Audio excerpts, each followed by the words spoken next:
Ina mai farin cikin gabatar muku da manhajar ChatGPT. ChatGPT ba sabo ba ne domin mutane da dama suna jin sunansa ko da ba su taɓa amfani da shi ba. Idan ana magana akan fannin generative AI, ChatGPT jigo ne a cikin wannan ɓangare. A dukkan wasu al'amura na rayuwarmu ta yau da gobe, ChatGPT yana da muhimmiyar rawar da zai iya takawa domin ba mu gudunmawar da muke buƙata a wannan ɓangare. ChatGPT malami ne, abokin bincike ne, abokin hira ne, abokin ɗebe kewa ne, abokin nazari ne, abokin neman shawara ne akan al'amarin da za ka tunkara a rayuwarka. Abu ne da ke sauwaƙe maka aiki.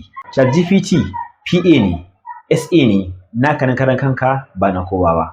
Domin samun sauƙin bincike, domin samun sauƙin gudanar da ayyuka, domin samun sauƙin tsara abubuwa masu wahala, domin sauwaƙe abu, taƙaita rubutu ne, da duk abin da ka san kana buƙatarsa wanda yake baka wahala, za ka iya sauwaƙa shi idan za ka yi amfani da ChatGPT matuƙar ka iya amfani da shi, wanda kuma amfani da shi ba abu ne mai wahala ba.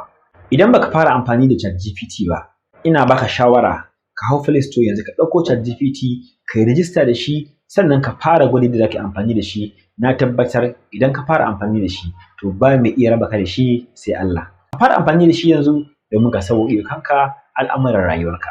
Idan ka ji daɗin wannan bidiyo, ka mana liking, ka mana sharing domin sauran mutane ma su amfana.